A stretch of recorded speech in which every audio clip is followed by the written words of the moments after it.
오늘은 공직선거법 제250조, 이른바 허위사실 공표죄는 왜 합헌이고, 그리고 이재명 대통령의 유죄가 어떻게 연결되는지 이야기해 보겠습니다. 2025년 1월 23일, 당시 이재명 대표는 기자회견에서 허위사실 공표죄에 대해 다음과 같이 말했습니다. 후보자의 행위에 대해서 허위사실을 공표하면 처벌한다는 조항이 전 세계 대한민국 유일하다고 알려져 있다. 즉, 선거 과정에서 발언한 내용이 허위로 밝혀졌다고 해도 그것을 법적으로 문제 삼는 건 세계적인 기준에서 말도 안 된다는 취지였습니다. 표현의 자유를 강조하며 공직선거법상 허위사실 공표죄 자체가 민주주의 원칙에 맞지 않는다는 주장이었습니다.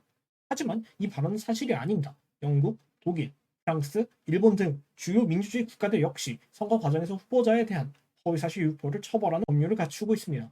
미국도 일부 주에서는 이를 금지하는 조항이 존재하며 캐나다 역시 유사한 규제가 있습니다. 영국은 국민대표법 1983 제106조 선거에서 후보자의 개인적 품성이나 행위에 대해 허위 사실을 공표하며 불법 행위로 본다라고 규정하여 유죄 확정 시 최대 6개월 징역형이나 벌금형 및 당선 무효, 일정 기간 선거권 제한까지 가능합니다. 캐나다는 캐나다 선거법 제91조에서 선거에 영향을 미칠 의도로 후보자나 정당 등에 관한 허위 사실 공표를 금지하고 있습니다. 독일 형법 제108조 A는 선거 유권자의 의사결정에 영향을 미치려는 목적으로 사실에 대한 허위 진술을 하는 행위를 5년 이하의 징역 또는 벌금을 처하도록 규정합니다.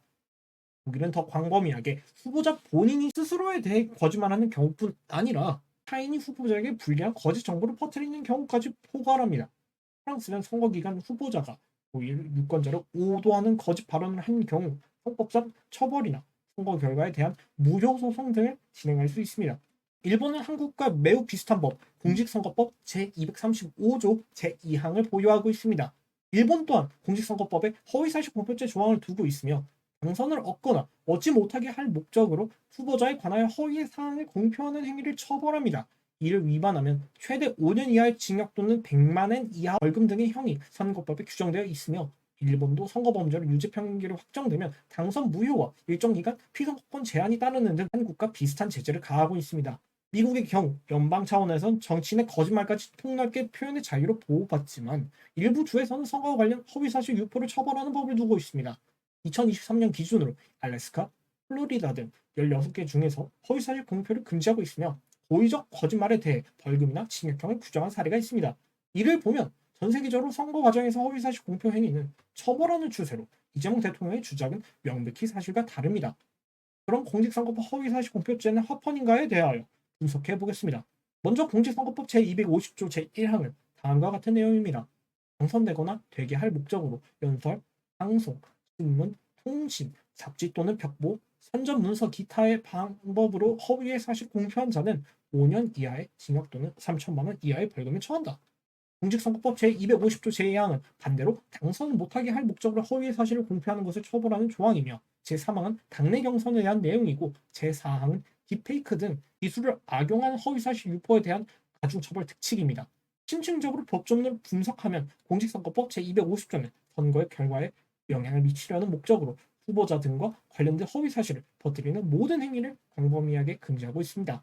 특히 보호법익은 선거의 공정성과 유권자의 올바른 판단으로서 허위 정보로 인해 유권자의 판단이 왜곡되는 것을 막고 정치적 표현의 자유와 선거 공정성 사이 균형을 도모한 규정으로 해석됩니다. 실제로 제1항은 후보자에게 유리한 거짓말을, 제2항 후보자에게 불리한 거짓말을 각각 처벌함으로써 긍정이든 부정이든 허위 사실로 선거에 영향을 주는 행위 전반을 금지하고 있습니다. 다만 진실한 사실을 말하는 행위나 의견 표명 자체는 본 조항의 대상이 아니며 허위인지 여부가 쟁점이 됩니다. 또한 후보자 비방죄와 달리 허위사실 공표죄는 설사 공익 목적이라도 거짓이면 처벌된다는 차이가 있습니다.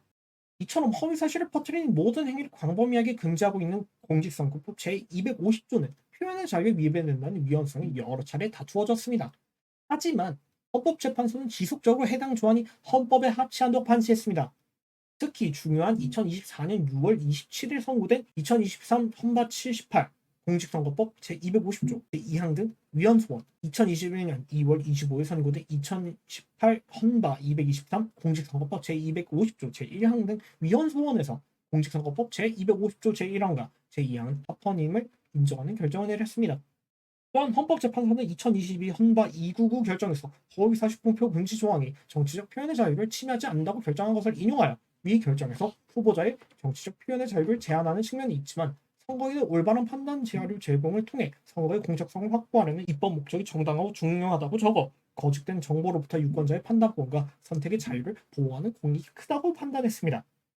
헌법재판소는 나아가 허위사실 공표 금지로 발생되는 공익이 그로 인해 제한되는 후보자의 표현의 자유라는 사익보다 우월하다고 보았습니다.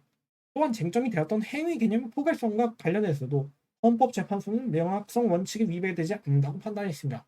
현재는 행위의 사전적 의미가 넓은 것은 사실이나 해당 조항의 위법 취지를 고려하면 선거인의 공정한 판단에 영향을 미치는 행위에 관한 공표로 한정하여 해석된다고 보았습니다.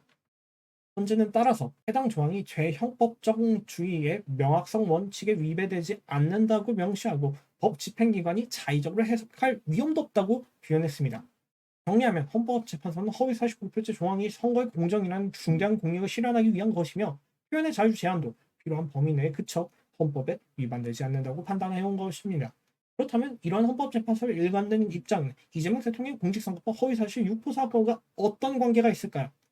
이재명 대통령은 2021년 12월 한 방송 인터뷰 등에서 대장동 개발 비리 의혹에 관련되었던 고 김문기 성남도시개발공사 처장을 성남시장 재직 때는 몰랐다고 해명했었던 것과 2021년 10월 경기도지사로서 국정감사장에서 백현동 개발과 관련해 국토교통부로부터 협박을 받았다는 취지로 발언한 부분, 크게 두 가지의 발언으로 검찰이 기소했습니다. 결국 2025년 5월 1일 대법원 전원합의체에서 유죄 취지 파기환송을 받았고 지금은 서울고등법원에 계류되어 있습니다. 이재명 대통령의 재판에서 가장 주목해야 할 것은 사법부의 수장인 대법원 전원합의체의 판단입니다. 대법관 12명 중 10명의 다수 의견으로 두 가지 발언 모두가 허위사실 공표에 해당한다고 판시했습니다. 물론 2명의 소수 의견으로 무죄 취지 견해를 밝혔지만 대법원은 전원합의체의 다수결의 원리에 따라 유죄 취지 파기환송되었습니다. 법치주의를 표방한 대한민국은 이러한 제도적 결과에 따라야 하며 대한민국 국민 개개인의 양심의 자유에 따라 위 판결에 찬성, 반대를 표할 수 있으나 정치인들은 자리의 무게를 고려할 때 사법부의 판단을 신중하게 받아들여야 할 책임이 있습니다. 그러나 2025년 5월 더불어민주당 주도로 공직선거법 개정이 추진되어 이재명 대통령 사건은 처벌 근거 상실로 종결될 가능성이 생겼습니다. 이는 재판 중인 당사자의 혐의를 소멸시키는 입법이라는 논란이 발생하기 충분합니다. 그렇다면 이재명 대통령의 발언은 무엇을 의미할까요?